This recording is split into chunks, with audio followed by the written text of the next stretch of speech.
Welcome to another episode of Wired for Wealth, guiding you to achieve lasting financial freedom and peace of mind. Sorry, I almost lost my footing here.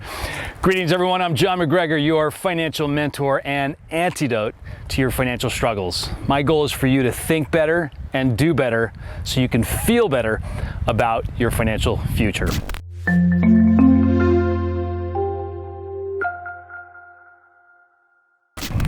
And if you haven't already done so, you know what to do. Ring that bell below and hit subscribe. All right, folks, this subject is very near and dear to me, and it's the lack of financial education in the school system and what that has caused your life. It's amazingly mind-blowing that the school system has completely ignored financial education. In fact, I think they've done it on purpose, frankly. I'll get into that more in another video. Look, the government does not want a financially savvy population because a financially savvy population cannot be controlled. That, in my opinion, is why it's ignored. If a majority of people really understood how money worked, how taxes are calculated, and how much your hard-earned money was wasted, I think there'd be a revolution in the street. That's why it's avoided. This is one of the most common topics that my good friend Robert Kiyosaki and I discuss all the time, which is why the educational system ignores this topic and what we can do about it. Because collectively, we are both on the same mission, and that's to change this. When you think about money, money can be the source of confidence and joy and abundance and freedom and, of course, peace of mind, right? I think you'll all agree those are very positive traits that we're all striving for. We all want that. Yet sadly, for most people, money is the root cause of stress and anxiety and fear and pain. And when you consider that money is the #1 cause of stress, and stress is the leading cause of our most deadly diseases and health ailments, this topic isn't just about managing your money properly. The subject of money is about saving your life, not to mention your marriage. Chew on this one for a minute. 75% of physician office visits are stress-related. 75%. So if money is the root cause of stress, then you would surmise that your money problems are the #1 reason you go to see a doctor. That is why I say this financial epidemic that's affecting 8 out of 10 households is a bigger epidemic than all diseases combined. And yet the subject is ignored in the school system. It's mind-blowing. In the 8th grade, I took a home economics course, and you would have thought we would have learned a little something about, basic financial principles, budgeting, or whatever it is. But instead, I learned how to make chili and sew a pillow. Now, that may have come in handy in college, learning how to make chili, but that did nothing for my financial future. In fact, it prepared me for failure. My first day, as an example, on a university campus, I can remember walking up to the student center. It was an exciting day for so many of us entering college, away from home and on our own. It was electric. And what was I greeted with as I approached this vibrant atmosphere in the college campus? 5 credit card companies that couldn't wait to give me free money. In fact, if I signed up right then, I got a free t-shirt. Knowing nothing about credit scores, I immediately signed up. I felt as though I just won the lottery. And that was the beginning of a very painful experience for me as I quickly racked up debt that I was not able to pay back. I remember that like yesterday. I'm just glad and grateful I figured it out sooner than most, because I know many of my friends dug themselves extremely deep into this hole, this financial hole. So let me get back to the educational system. It's scary to see research studies indicating how financially illiterate people are. Studies show that 65% of individuals are considered financially illiterate. I mean, that's a staggering number. And look, I'm not here to judge. I'm not judging you, because if you feel like you're one of them, first off, you're not alone. Secondly, it is not your fault. You've been screwed, frankly, by the system. So don't feel bad. Now, having said that, there's no better time than now to become financially literate to prepare for the storm that's coming that we are entering. We are entering some crazy, crazy times, and I will tell you, only the financially literate will survive. But here's the key, and it's not complicated. All it takes is a little effort on your part on a consistent basis, and very quickly, you could have a wealth of knowledge that can give you a major leg up on your financial life and your financial future. You just have to make it a priority. That's the key. And what I've found over the years in working with thousands of individuals of all walks of life, those that succeeded in life financially were able to achieve financial freedom was because they made it a priority. Period. It was a priority. And for the most part, those who continue to struggle and are never able to achieve their financial dreams that they've set out to achieve, it was because it was never a priority. That's the key distinction between the two. It all boils down to priorities. So here are several things that you will not learn in school about money that I've witnessed over the years and working with thousands or countless of individuals. Here we go. First off, you do not need a college education to be financially successful or successful in general and achieve the financial dreams you deserve. You do not. In fact, I would go out on a limb and say a college education may actually interfere with long-term financial freedom for two reasons. First, because you may end up racking up a ton of debt to get that degree. And number two, because a college education teaches you to work for a paycheck. And in today's age, working for a paycheck and hopefully a pension one day, who knows, will not allow you the opportunity to live life on your own terms down the road, or to be extremely difficult. If I was starting over, I would be looking at a trade school in the specific field that I was interested in. I would be taking specific courses online on how to start and run my own business. I would immerse myself in those two subjects and become an expert in my field, and then become an expert in how to run and grow my business. Secondly, is why you need to start investment planning at an early age. The sooner you start putting money away for the future, and I'm talking 30 years from now, long time off, the better off your life will be, period. Just by delaying your savings by a couple of years, that will significantly put you behind the eight ball in a big way. For example, starting at age 23, you need to put away just $14 per day to reach $1 million by the time you hit 67. If you wait just 7 years until you're 30, you have to increase that amount by 50% in order to reach that same goal. Number three, your house is not necessarily an asset. And I know many of you hear that, you may think I'm crazy, and you may be upset with me for saying that, but just hear me out. The reason I say that is because I define an asset as something that pays you money for owning it. Now, if you own a home with a rental unit attached that's generating income from that, then that's a completely different discussion. What I'm talking about is the situation where you purchase a home with a 30-year mortgage, the typical scenario, and you hope that one day you're going to make a lot of money when you sell. Or you're going to sell it for more than what you paid for, right? You might, but I will say the odds are stacked up against you, and here's why. When you do the math, and let's assume you purchase a $500,000 home, after all the expenses, including mortgage interest, taxes, upgrades, repairs, maintenance, insurance, and all the other miscellaneous expenses, not to mention paying off your mortgage itself, you may have to sell that home for $1 million before you see any profit. You follow me? Now look, I am not here to dissuade you from purchasing a home. I own a home myself, but I went into knowing the facts of what I was getting myself into. I totally get that owning a home can bring great pleasure to you and your family. All I'm trying to do is to convey to you is know what you're getting yourself into, and do not fall into a trap simply because someone tells you what you want to hear. One last thing on this. I rented for most of my life, and I will say it's a pretty nice feeling when something breaks and all I have to do is call my landlord to fix it. All right, number four, owning assets leads to wealth, not a paycheck. The way to long-term wealth is to own assets that grow and produce income over time. This can include stocks, real estate, a business, a Shopify store, a book you wrote, and the list goes on and on. The way to gain financial freedom and peace of mind is to own assets that earn money while you sleep. And relying on someone else to pay your bills and to retire can be a roll of the dice, especially today, unlike any other time we've seen in history. Number five, And this goes mainly to the women.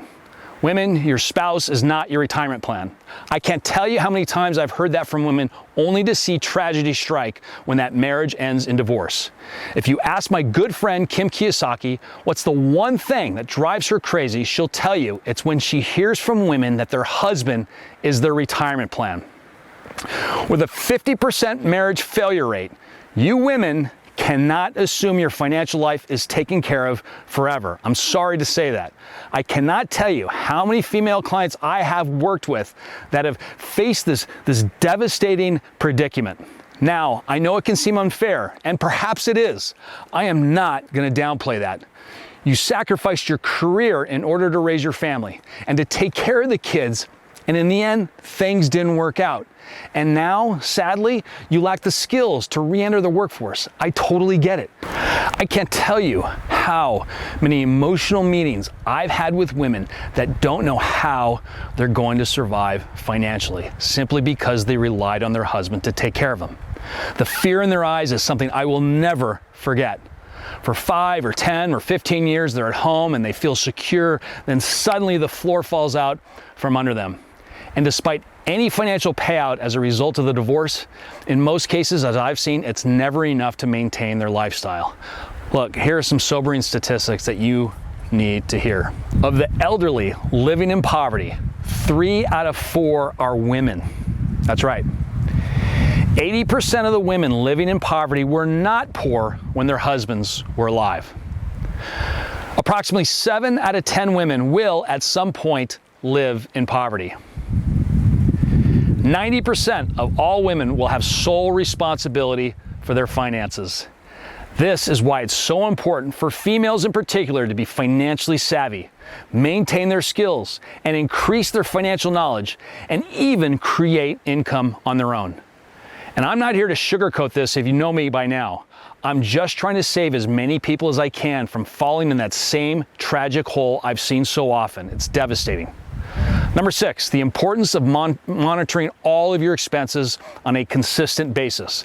It absolutely amazes me that simple budgeting is not taught in our schools. It's one of the most important things, and yet it is totally overlooked. It's mind-blowing. Just a few years ago, 73% of people were living paycheck to paycheck. In other words, at the end of the month, 73% of people had nothing. They had broken even. 100% of what they earned was spent by the end of every month, and they had nothing left over, certainly no savings. Well, it's no longer 73% of people living paycheck to paycheck. It's 78%. This problem is getting worse, not better. And a major reason behind this is that people have no idea where their money goes every single month. They spend randomly on things they don't need with money they don't have, simply to impress people that really don't care. They're spending money to keep up with the Joneses. But here's the problem, and you've probably heard me say this before. The Joneses are broke as well, I'm telling you. Tracking your spending is the difference between financial success and financial failure, period. Because in every situation I've seen, people are wasting their money in so many ways where that money could have gone to securing their financial future. And I will tell you, this is not about sacrificing your gratification. This is about delaying your gratification when you most need it and when you most deserve it. Many of you know I became financially free at a very young age, and I hit my mark at age 37. And I lived an amazing life, and I never felt I was sacrificing any joy or fun. I was just acutely aware of where every penny was going, and I put as much money as I could away for the future. It is a very, very simple concept. And as I said earlier, the sooner you start, the easier it will be. It all boils down to your priorities. So it is super important that you set up a budget, that you review it on a weekly or even semi-weekly basis, all of your expenses, so that you can see where all of your money is going. Just that awareness alone can make a massive difference in your financial future. All right, number 7, financial organization. And I know this one sounds extremely boring, but I will tell you it is critical. Here's the typical scenario in my office when a new client comes to see me.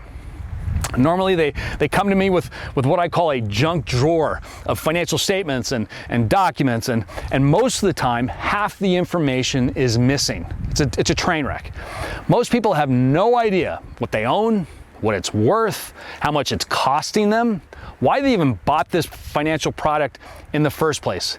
And I will tell you, there's an absolute direct correlation between financial disorganization and financial devastation, a direct correlation between the two. Just by having your financial documents and statements and contracts in order, that will go a long way for you to alleviate a lot of financial stress in your life. As simple as that sounds, this is a critical component of your financial future, getting and staying financially organized. And by the way, I've got a free download on my website to help you get organized very easily. Go ahead and check it out. Number 8 is debt. Most people don't understand that not all debt is bad. The problem is most people are using bad debt. And when I say bad debt, I mean in the form of credit cards or other personal loans that they were using to buy things they don't necessarily need. I see people getting coerced into signing up for credit cards all the time with these low introductory interest rates, or maybe even a free airline ticket or free miles once they spend their first $3,000 or whatever it is, only to see that as the beginning of a never-ending spiral of pain. And credit cards are a key source of why so many people are stressed out financially. And for those of you starting out, you must be very, very careful on how you utilize credit cards. And look, I'm not one that's going to tell you do not get a credit card. In fact, I don't know how you would operate in society without a credit card. I mean, there are financial gurus out there that will say never, ever use them, but I will totally, totally disagree. You just have to treat them like a loaded hand grenade because they will explode if you do not handle them gently. On the other hand, there is good debt. Debt that you can utilize to build those assets we talked about, such as an investment property or start a business. And there are some very favorable ways to use debt as a way to leverage your ability to make large purchases, to accumulate assets, and save a lot of money in taxes. And that's an entirely different discussion. I just don't want to loop all debt together because they're not the same. Number 9. What's the most fundamental rule to investing? Buy low and sell high. Why is it that most people do the opposite? They buy high and then they sell low. When the market's at an all-time high, that's when they want to jump in. But when the market's at an all-time low and it's on sale, that's when everyone wants to bail out and they don't even want to touch it. It makes no sense, right? But it actually does make sense. Because what's driving that decision to buy high and sell low, exactly the opposite of what they should do? It's human emotion. And human emotion has been the great destroyer of wealth over time. The more you can remove human emotion from your investment decisions, the more likely you're going to position yourself for success and identify opportunities at a good price. One of the most common mistakes the average investor makes is thinking they need to time the stock market, or they think they can time the stock market. What you have to understand is that the markets are extremely volatile and they go up and down every single day, every single week, month, and year. You know that. But just as a sailboat was not designed to stay in the harbor, even though the oceans can be volatile, you as an investor are not either. You have to think of yourself as someone climbing a mountain with a yo-yo. As you slowly climb that mountain, the yo-yo is going up and down.